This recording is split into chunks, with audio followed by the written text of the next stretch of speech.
Welcome back to the channel, guys. So today we're going to draw a coffee mug and a teacup. So let's get started. First we're going to go here and draw the coffee mug. So we're going to kind of make it like this. It's a bit tall for a coffee mug, but some people like a tall cup of joe, and some people like a smaller cup of joe. But nevertheless, we're gonna do our best. That kind of rhymes, right? Nevertheless, we're gonna do our best. And that's what we're gonna do, guys. We're gonna just put lines on the page, and we're gonna start making iterations to those lines as we put them on the page. So here at the top, you'll notice that I just kind of made some indications that we're kind of looking over the cup, like it's from a profile, but there's a curvature so that we can show that there's the inside of the cup of the actual coffee mug. So we can actually start to expand it a bit more, just give it a more, just to give it more body, right? Give more body to the mug before we actually add the handle. So I just want to get that in place first. And then over here, we want to make a smaller cup, which we'll call the teacup, right? The teacups are usually smaller than coffee mugs or gigantic mugs, all right? So there's a cup and then there's a teacup. And usually they have, like, you know, the fancy little handle, so you can draw that out, make an initial line drawing for that, you know, something simple just to get, again, just to get lines on the page.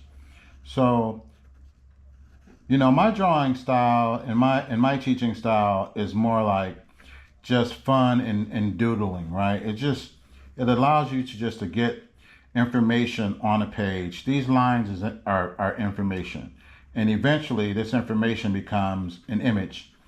So the more information in scriggly lines, scribble, people say, oh, it's a waste of time. You're just sitting there scribbling on a page. Well, it's not. You know, it's actual therapy as well, and you're learning something. You're learning how to create something out of nothing, and that's what I like to do with my art. I like to just share that, and anyone can do it. You know, you just take your time. You know, get lines on the page, and eventually these lines become, and they start to tell a story. You know, they start to reveal something, an image of some sort. So this is my memory or interpretation of a teacup. Again, I'm not doing anything from direct observation of an actual teacup. It's just that I'm making this up as I go along. And that's what being creative is about a lot of times. You're just making up, create your own teacup, create your own coffee cup, create your own mug, you know? And we're just gonna give it a little more shadows here and there, just to kind of give it, you know, some more body so it feels more robust, right? And then here, we do the same. Now, we kind of ran out of space here for the actual coffee handle for the mug. So what I'm going to do is I'm going to get creative. I'm going to create a handle that may not be typical for a coffee mug, right? Because we're kind of out of space on the page. So I'm just going to make something up, guys. So you guys can be creative as well. Maybe one day they'll design a coffee mug like this. Who knows? Or maybe there's already one in existence. Who knows? All right, so I'll just make the handle there just so that it doesn't rub against the actual tea mug that I created. So see, again, guys, this is the beauty of art, the beauty of being creative. You know, you can create your own reality, essentially. You know, this is one of the reasons why I became a designer also. It's like, it just allows me the freedom to explore, you know, the what ifs or new ideas, and, you know, how I can implement them. I know that's probably a quirky looking handle for a coffee mug, but it's my handle, it's my design, it's my interpretation. You guys can create whatever you want. Create your own interpretation of a coffee mug. I just did that so that it wouldn't run into the teacup. But who knows? It kind of looks cool. That's one of the things about being creative and getting lines on a page. And this also teaches you guys about composition. So I haven't talked about that much here, but being able to compose how images or how things actually fit on a page, it's called being able to control the composition, right? How things are placed, where they're placed. It all matters when you're actually drawing, right? You have to focus on the composition. So when I first started, I told you guys we're going to make a coffee cup and we're going to make a tea cup. Now, I had to mentally figure out before I actually started drawing exactly like how is this going to fit on the page. So this is where I had started over here first of creating the coffee mug, right? So here we can write, we can write coffee in a very fancy, way if you want. You don't have to do it this way, guys. You can do whatever you want. I'm just making things up. I'm just being creative. I'm just showing you all of the possibilities here, as to what you guys can do when it comes to just being absolutely creative. I like to work with fonts as well. So, everything I do, it revolves around just being creative. I just like to create things that may exist or may not exist. That's just the beauty of it all, and you guys can do the same, just feel free. Don't ever feel as if like, you guys are just stuck, right? Come up with something else. Be creative constantly. Constantly come up with new things.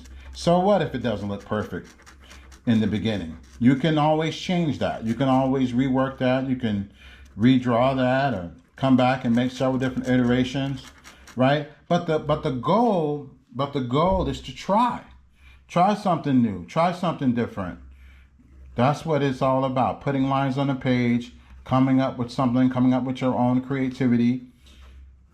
And this is how you learn. This is how artists evolve.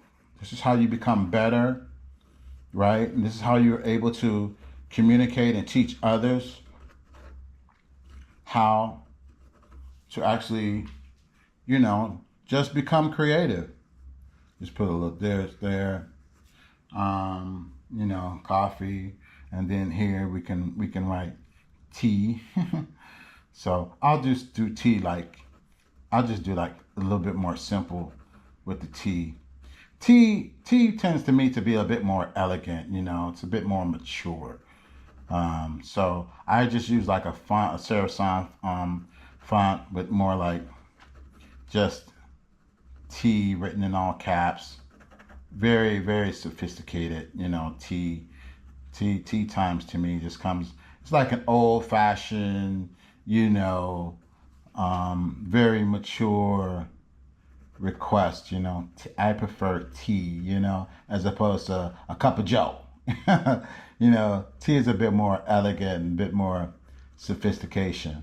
So this is the font that I use to create it. You don't have to do it this way. That may not be your interpretation, and that's okay. That's okay. That's why I'm doing these exercises to show you guys you can make up whatever you want. Just get comfortable with putting lines on the page. Just become comfortable with being creative, and before you know it, you'll start to see in ways in which you can like just make things better, right? And that's what you want to do. You want to just start putting lines on the page, start to scribble, start to, as they say, doodle. You start doodling, and the next thing you know, you have something. You have an image of something. So with that being said, guys, this is my creation of an actual coffee cup and a tea cup. So as you guys can see. All right, so you guys can feel free to create your own style, your own design, but just get comfortable with that. Putting lines on the page, that's where it starts. And from there, who knows? So I hope you guys enjoyed this tutorial. If you're new to the channel, please like, share, and subscribe. And until the next video, guys, I'll talk to you later. Stay creative. Bye-bye.